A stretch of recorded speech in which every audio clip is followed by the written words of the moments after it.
Student, हम लोग अब एप्लीकेशन ऑफ डेरिवेटिव पढ़ने जा रहे हैं और डिफरेंशिएशन जो है वो हम लोग कंप्लीट कर चुके हैं। तो डिफरेंशिएशन कंप्लीट कर चुके हैं तो उसमें एक चीज़ आप देखे होंगे, f dash x equal f x plus del x minus f x by del x और limit del x tends to 0। Student, ये हम लोग पढ़ चुके हैं, ठीक है, ये पढ़ चुके हैं। अब हम लोग एप्लीकेशन ऑफ डेरिवेटिव जो पढ़ेंगे उसमें सबसे पहले जो है रेट मेजर चेंज, ठीक है, उसको पढ़ेंगे। तो वो है क्या, पहले उसको समझेंगे। एक्चुअली इससे उसका गहरा रिलेशन है, ठीक है, मैं बता रहा हूं धीरे धीरे आपको उसके बारे में। सबसे पहले मान के चलिए कि एक व्यक्ति है जो कुछ डिस्टेंस ट्रेवल करता है। मान लेते हैं कि वो डेल्टा एस डिस्टेंस को ट्रेवल करता है। तो कुछ डिस्टेंस जो ट्रेवल करता है तो वो उसमें कुछ ना कुछ समय लगा होगा।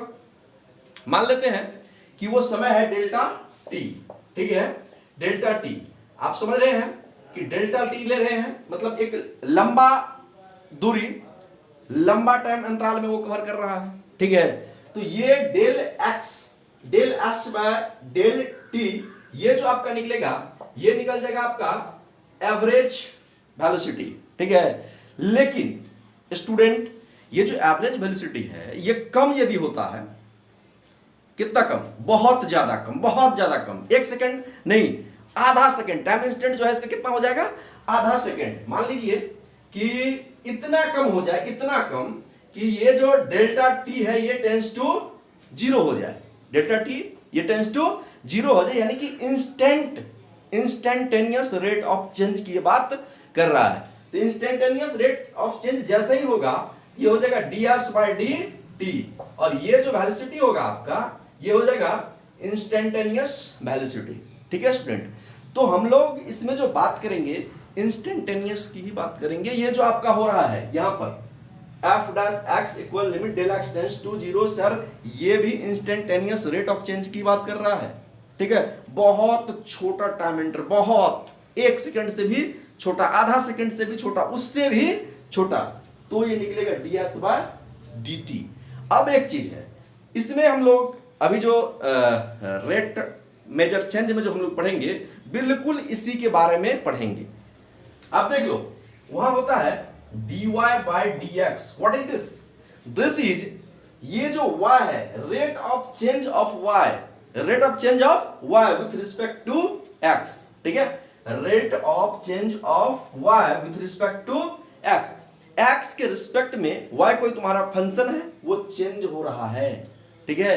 यही सेम चीज है जिस तरह से यहां पर टाइम इंस्टेंट लिए हैं, ये डेल एक्स टेंस टू 0, बहुत ही छोटा, एकदम स्लाइट, एकदम छोटा, ये 0 की ओर अग्रसर हुआ, ठीक है। ये क्या होगा ds बाय dt। उसी तरह से dy बाय dx है। तो y का जो है रेट ऑफ चेंज हो रहा है, ठीक है, y का चेंजिंग हो रहा है, rate of change of y with respect to x। तो स्टूडेंट यहां पर भी यही सेम चीज हो रहा है और आगे इस चैप्टर में सारा का सारा हम लोग यही बात पढ़ेंगे। स्टूडेंट, सबसे पहले इसमें जो सर्किल है, कोई, मैं एक एक करके सारे का बात करूंगा। कोई सर्किल है तो सर्किल है, उसका एक एरिया है, कोई सर्किल है उसका एक एरिया है। मैं थोड़ा सा इसका बात करूंगा यहां पे, ठीक है, आप देख लो, या आप ये कह सकते हो ये जो एफ डैश एक्स है, थोड़ा सा मैं इसको बता रहा हूं, तो ये भी dy बाय dx होता है, मतलब rate of change of y with respect to x, ठीक है ना। ये चीज अभी सर्किल में भी हम अप्लाई करेंगे। तो मान लीजिए कोई एक सर्किल है, ठीक है, सर्किल है, इसका कुछ ना कुछ रेडियस होगा। मान लेते हैं इसका रेडियस r है और इसका जो एरिया है वो a है। अब आपको बोल रहा है कि इस सर्किल का जो है रेडियस चेंज हो रहा है, किसी न किसी रेट से, कुछ ना कुछ रेट से क्या होगा, ये चेंज होगा। तो सर्किल का जब रेडियस चेंज होगा तो जाहिर सी बात है इसका एरिया भी चेंज होगा, ठीक है। तो आप जानते हो कि सर्किल का जो एरिया है होता है पाई आर स्क्वायर, ठीक है स्टूडेंट। इसको टाइम नहीं, पहले इसको रेडियस के रिस्पेक्ट में इसको डिफरेंशिएट करेंगे, ठीक है। देखिए क्या है, कैसे d a by d r, तो क्या हो जाएगा student, pi into 2r, pi into 2r।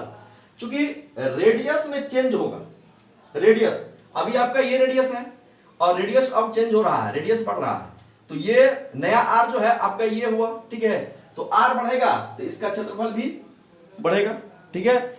अब एक चीज देखिए, ये आया 2r और r के वैल्यू आपको दिया हुआ यहां पर 3, तो dA बाय dr क्या हो जाएगा, ये हो जाएगा 2 पाई इंटू 3 यानी कि 6 पाई, जितना ही r यदि सेंटीमीटर में सेंटीमीटर स्क्वायर होगा, ठीक है स्टूडेंट। तो इसका आप ध्यान रखेंगे, यदि इसमें है कोई एक क्यूब है या क्यूबॉइड है या कोई सिलेंडर है, उसके साथ यदि कोई स्फेरिकल है, यदि वहां भी ऐसा होता है तो वहां भी हम लोग इस तरह का ही फार्मूला का इस्तेमाल करके उसको बनाएंगे। जैसे मान लीजिए आपका ये एनसीईआरटी बुक है, इसमें एक सवाल है। सवाल क्या है?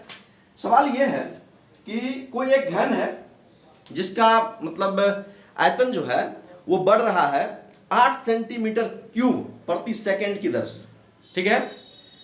कोई एक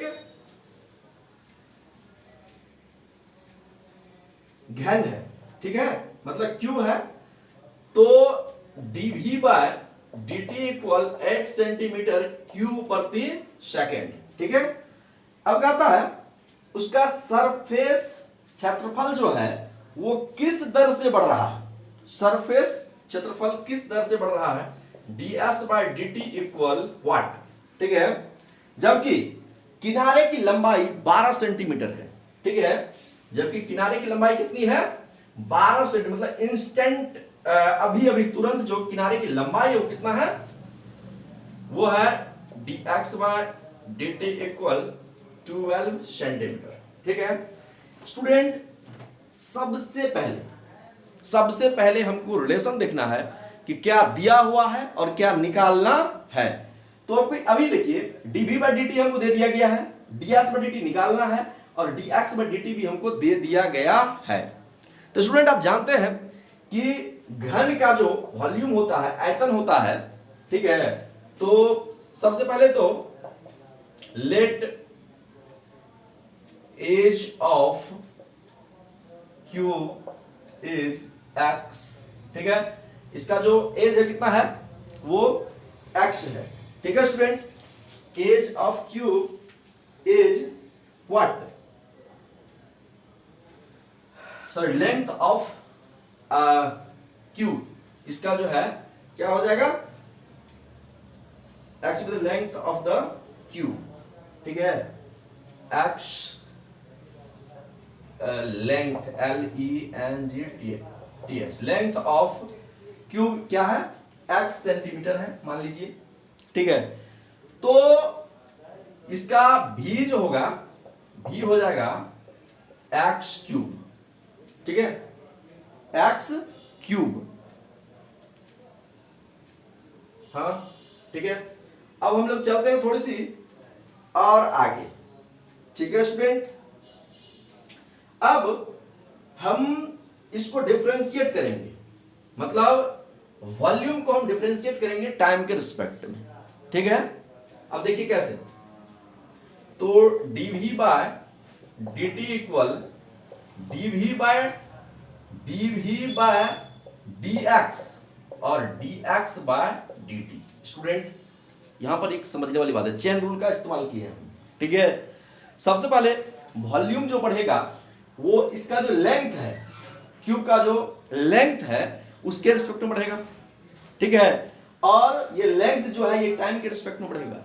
देखिए मतलब वॉल्यूम में चेंजिंग हो रहा है, उसका जो लेंथ है, ठीक है, शायद उसके रिस्पेक्ट में, और इस लेंथ में चेंजिंग हो रहा है टाइम के अनुसार। जिस तरह से यहां देखिए आप, एक त्रिभुज है, सॉरी एक सर्किल है, वृत्त है, मैंने अभी बोला आपको कि ये जो सर्किल का एरिया है उसमें चेंजिंग होगा किसके रिस्पेक्ट में, इस r के रिस्पेक्ट में, लेकिन r में चेंजिंग होगा किसके रिस्पेक्ट में, t के रिस्पेक्ट में, ठीक है। उसी तरह से यहां भी होगा, कोई क्यूब है उसके लेंथ में यदि चेंजिंग होता है तो क्यूब में चेंजिंग होगा, और क्यूब के लेंथ में कैसे चेंजिंग होगा, जब टाइम में चेंजिंग होगा तो क्यूब के लेंथ में चेंजिंग होगा, उसी चीज को यहां पर दिखा गया है।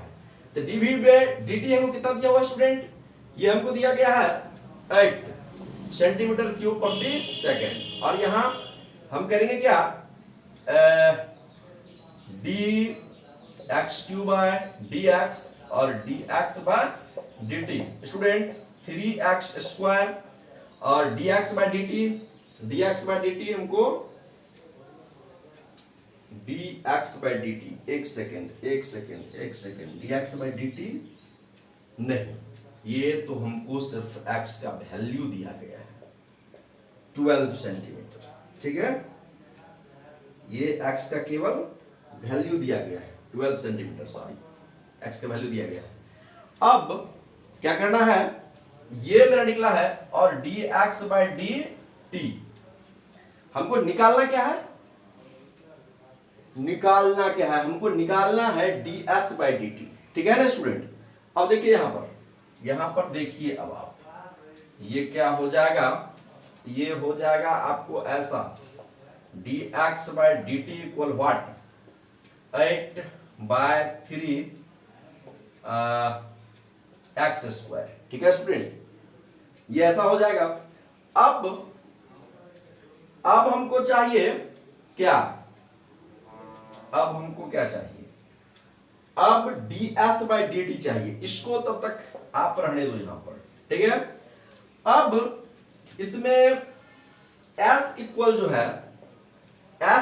जो है इसका एक फार्मूला होता है 6x स्क्वायर, ठीक है, 6 इंटू साइड का स्क्वायर। तो देखिए क्या हो जाएगा, इसको भी टाइम के रिस्पेक्ट में चेंज करेंगे, d S by D T equal d S by d x by D t. Student chain rule का इस्तेमाल किया यहां पर, चीज समझ लो कि सरफेस एरिया चेंज होगा किसके रिस्पेक्ट में, साइड के रिस्पेक्ट में, और साइड चेंज होगा टी के रिस्पेक्ट में, इस बात का आपको ध्यान रखना पड़ेगा, ठीक है। सरफेस एरिया चेंज होगा साइड के रिस्पेक्ट में, और साइड चेंज होगा टी के रिस्पेक्ट में। चेन रूल पर इसको दिखाए हैं, तो आप देख लो, d 6x square by d x into d x by D t. Student यहां पर देखिए, जरा सा देखिए, ये हो जाएगा 6 into 2x by 6 into 2x into d x by D t का वैल्यू, ये यहां से d x by D t, ये हो जाएगा आपका 8/3 एक्स स्क्वायर, ये एक्स स्क्वायर एक्स कैंसिल, 3 दूना ही 6, 2 दूना ही 4, 8 चौका 32, ये हो जाएगा 32/x, और अब x का वैल्यू रख दीजिए, यानी कि D S by D T equal 32/12, ठीक है, मतलब x का वैल्यू रखे यहां से, x की वैल्यू 12 सेंटीमीटर है, ठीक है, और ये कुछ कटेगा, D S by D T 4 8 चौक 32, 4 32, 4 3 12, 8/3 सेंटीमीटर स्क्वायर पर सेकंड, ये आएगा इसका। अभी फिलहाल ये उत्तर इसका आ रहा है स्टूडेंट। ये अब एनसीईआरटी क्वेश्चन नंबर 3 है। अब इसमें बोल रहा है कि एक सर्किल है, the radius of the circle of increasing uniformly इतना इतना इतना 3, कहता है कि एक सर्किल है जिसका रेडियस जो है 3 सेंटीमीटर प्रति सेकंड के दर से चेंज हो रहा है, ठीक है, इंक्रीज कर रहा है। तो how fast area of the circle will increase, तो कहता है कि किस दर से सर्किल का जो एरिया है वो बढ़ेगा, ठीक है। तो सबसे पहले क्या सब दिया हुआ है, मैं ये लिखता हूं, तो first of all let R be the radius of circle, ठीक है। तो ये क्या हो जाएगा, हमको दिया हुआ है कि सर्किल का जो रेडियस है वो चेंज हो रहा है, मतलब D are by D T, तो रेडियस चेंज हो रहा है किसके रिस्पेक्ट में, टाइम के रिस्पेक्ट में, ठीक है, 3 सेंटीमीटर प्रति सेकंड के दर से ये चेंज हो रहा है, ठीक है। तो एरिया जो है, सर्किल का जो एरिया होता है, ये होता है पाई आर स्क्वायर। तो अब कहता है कि एरिया किस रेट से बढ़ रहा है, ठीक है, जबकि इंस्टेंट मतलब अभी तुरंत जो आर है, आर है 10 सेंटीमीटर, इंस्टेंटेनियसली जो है वो है 10 सेंटीमीटर। तो d a by D T equal हो जाएगा pi into d r square by d r और d are by D t. ठीक है स्टूडेंट, एक चीज देखिए, पाई कांस्टेंट टर्म में सेट हो जाएगा 2r और d are by D t. ठीक है स्टूडेंट, अब देखिए यहां पर क्या हो जाएगा 2 पाई आर, तो r का वैल्यू हमको कितना दिया हुआ है, r इक्वल 10 सेंटीमीटर, तो 10 और ये D R by D T जो है ये हमको दिया हुआ है 3 सेंटीमीटर प्रति सेकेंड 3। ये क्या हो जाएगा, ये हो जाएगा स्टूडेंट आपका ये हो जाएगा आपका 10 तिहाई 30 अदुना ही 60 पाई सेंटीमीटर स्क्वायर प्रति सेकेंड। ठीक है स्टूडेंट, मैंने अभी तुरंत आपसे बात किया, आपको बताया कि सर्किल चेंज हो रहा है रेडियस के रिस्पेक्ट में और रेडियस चेंज हो रहा है टाइम के रिस्पेक्ट में। आप देख लो, यहां पर देख लो। ठीक है, सर्किल चेंज हो रहा है टाइम के रिस्पेक्ट में, यहां देख रहे हैं, क्लियर। तो आप देखिए पहले हमने क्या किया, आर के रिस्पेक्ट में किया और आर को किसके रिस्पेक्ट में किया, टाइम के रिस्पेक्ट में। इस बात को आपको ध्यान में रखना पड़ेगा, चाहे कोई भी सवाल बनाते हैं, कोई भी सवाल, तो जैसे अगला भी कोई लेते हैं, क्यूब है, क्यूबाइड वाला कुछ भी लेते हैं, तो आपको उसमें इस बात का ध्यान रखना पड़ेगा। ठीक है स्टूडेंट, कि जो कुछ भी है वो अगला के रिस्पेक्ट में चेंज हो रहा है, और कौन किसके रिस्पेक्ट में चेंज हो रहा है ये ध्यान आपको रखना पड़ेगा। तो सवाल में कोई दिक्कत नहीं होगा, सारा सवाल अपने आप बन जाएगा। ठीक है, आप देखते रहो राज इंस्टीट्यूट सुपौल। किसी भी तरह का दिक्कत हो तो कमेंट में जरूर लिखिएगा, आपके सवाल का जवाब आपको